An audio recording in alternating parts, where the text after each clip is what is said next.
Hi everyone, hope everyone's well. Welcome to a training video by Athena Training Academy on our online management system called TUTIS. Now before I get started, I wanted to welcome you to Athena Training Academy. You have made a fantastic selection in your nationally recognized training products and or our non-accredited courses, and we really look forward to serving you and getting you on your way with your qualifications and accreditations and getting you into that vocational sector, whichever that is that you have chosen. If you are a returning student and you've studied with us before, then you're probably going to be familiar with our online management system TUTIS. However, if you're a new student, this is absolutely critical in navigating your enrollments and of course those assessment tasks associated with those as well. So let's dive straight into the tutorial. When you first hear from TUTIS, so the very first time you'll hear the word TUTIS is usually in the introductory email. Now in that email, it asks you to establish a password, which of course is a password that you will log on with each and every time and give you access to your student portal. So make sure you obviously select a password that you can remember, or otherwise write it down somewhere where you can easily retrieve it every time you need to access the platform. When you finally log into TUTIS, you're going to be presented with these three screens or three dashboard icons, if you like. So we have my enrollments here on the left, my sessions, and of course my assessments. Now for the purpose of this demonstration, we're not so much worried about my sessions. However, we're absolutely going to have a look at my enrollments and of course my assessments, and just have a look at, I guess, the two different ways that this information is presented. To start with, you can see that my enrollments within my student portal has two enrollments. Okay, so that means that I've enrolled in two separate training products. They might be two separate qualifications, or they might be two different short courses, or a qualification and a short course. Okay, so it can be a selection of various mixes of courses. When I click into my enrollments, I'm presented with the actual enrollments that I am currently in. So in this case, I am enrolled into Advanced First Aid, and I'm also enrolled into Prepare to Work Safely in the Construction Industry, which of course is the white card statement of attainment. Now, for the purpose of this demonstration, we're going to access and have a little bit of a look at the different kinds of documentation and assessments that you might come across when accessing an enrollment as we are today. In order to access a specific enrollment, simply scroll over to the right-hand side. So I'm interested in Prepare to Work Safely in the Construction Industry. So I'm going to rotate over to the right-hand side. I'm going to click View, and we can see that we're presented with that enrollment. Now, in the case of my enrollment, you can also see that we're about 3/4 or thereabouts complete, with this orange bar kind of representing a download bar of how much of that course I have completed. Now, sometimes it's not entirely accurate, because when I download documentation, that also considers, or TUTIS considers that progress. However, we know that an assessment task will obviously take usually a lot longer than what downloading a document would. So it's just important to keep in mind that yes, this does represent some aspect of progress, but probably more important is this fraction in brackets at the end, which states that I've accessed or completed 4 of the 6 documents and or assessments that are associated with that enrollment. In order to have a look at what's involved in this enrollment, I would normally click Start. For me, it's going to say Continue because I have accessed this enrollment in the past. I'm going to click Start, or Continue in my case. And here we have everything that is involved within this assessment. We can see we have various documents that we need to have a look at, and we can also see that we have 2 separate knowledge assessments that we must complete as well. Now, as before, you can see that we have some completed tasks here. These are not really tasks, but rather documents. So in order to download these documents, which typically you will need for your assessment tasks. Simply click download over on the right hand side. Make sure you specify and or know where they are going to be downloaded to. Typically this is the downloads folder of your computer. Now, with most courses, you will absolutely be presented a learner guide. I highly recommend that you download the learner guide in advance and save that somewhere that you can open up and read whenever you have time.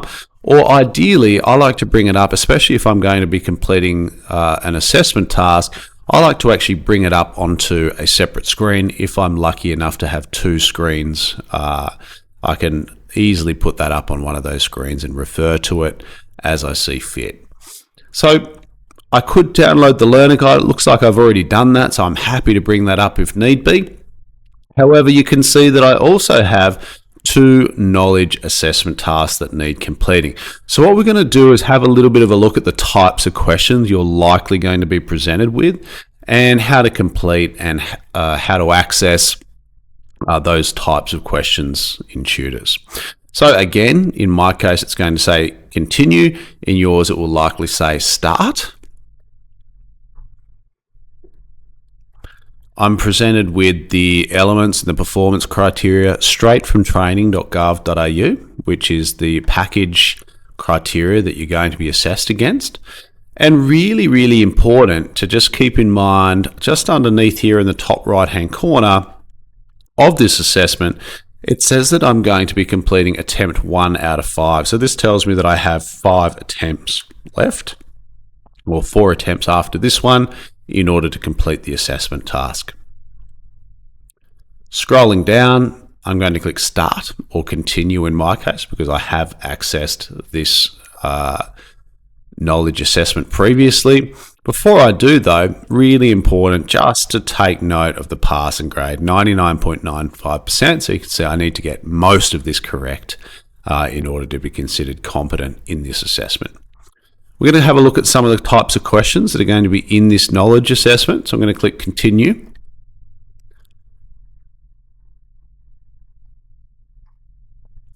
And we are presented with the knowledge questions in a tab bar at the top.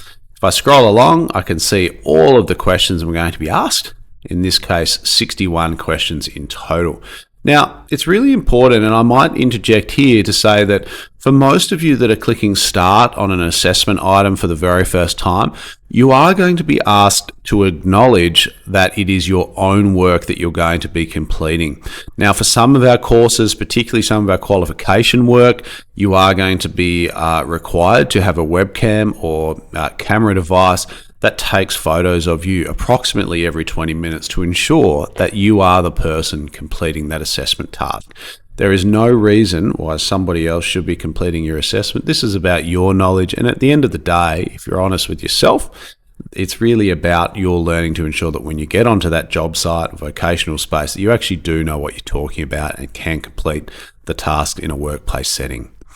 Now, as I get back to the questions, we can see that question 1, we seem to be given a multitude of solutions. So this is what we typically call a multiple choice question, where we simply need to select the answer that we think is the correct solution for that question out of the 4 or 5 options.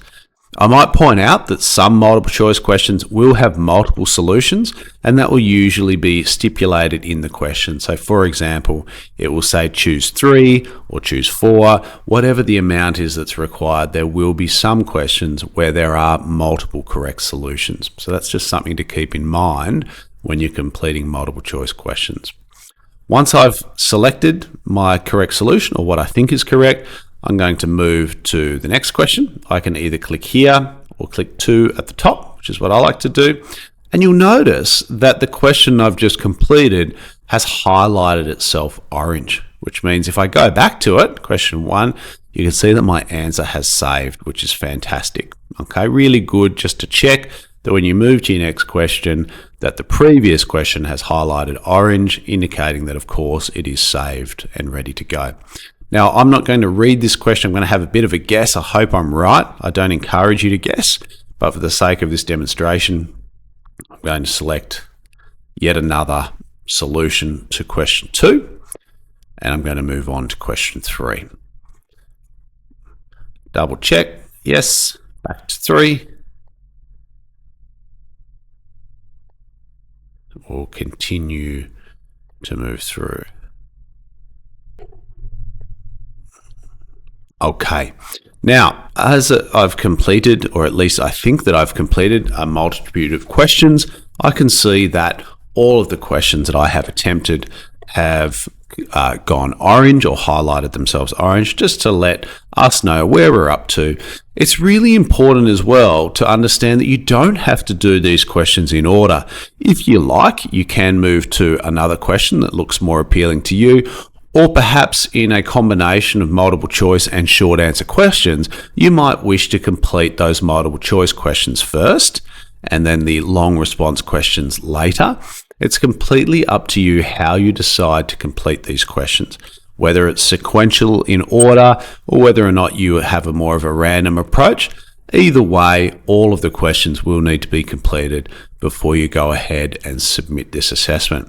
Now, there common error that occurs with knowledge questions such as these is that people think that they need to submit after each question. You absolutely do not, especially if you haven't completed all of the questions and you submit. Your trainer and assessor, in this case, if I was to press submit, would only be given 7 of my responses, and I'd be missing out on all of the other questions I haven't yet completed. So hold off on the submit button until you've completed all of the questions, or until they have highlighted themselves orange to indicate that they've been attempted, before you click submit the assessment. If you're struggling for time and you wish to return to this assessment at a later time, you can click save and exit, which will ensure that all of the work that you've done to date is saved. And when you come back into the assessment, you'll be able to pick up exactly where you left off. So make sure that you click that save and exit button before you decide to leave this assessment. Okay. From here, I want to show and demonstrate another type of question that you are likely going to face across qualifications and, of course, our statement of attainments. I'm going to go back into my offering. Okay, go down. I'm going to highlight this next assessment, which we haven't had a little bit of a look at yet. And what's interesting about this particular assessment is you can see it says incident report, which curiously is also a document. So that probably tells me that there's some sort of a clue that I may need to download and access this incident report form as part of this assessment. If that is the case, it will be stipulated within the instructions of the assessment and within the questions themselves. But sometimes if it is located in the heading of the assessment or the title, you can be pretty sure that it's got something to do with a document that's also presented to you. So I'm going to click continue or start in your case. Once again, the knowledge, criteria, and performance evidence. I'm going to click start or continue so we can have a little bit of a look at the types of questions here. Now, what you'll notice with this very first question is that it's quite different to the multiple choice questions in the previous task. Instead of a multitude of options, we're actually given a text box where we need to write my solution into.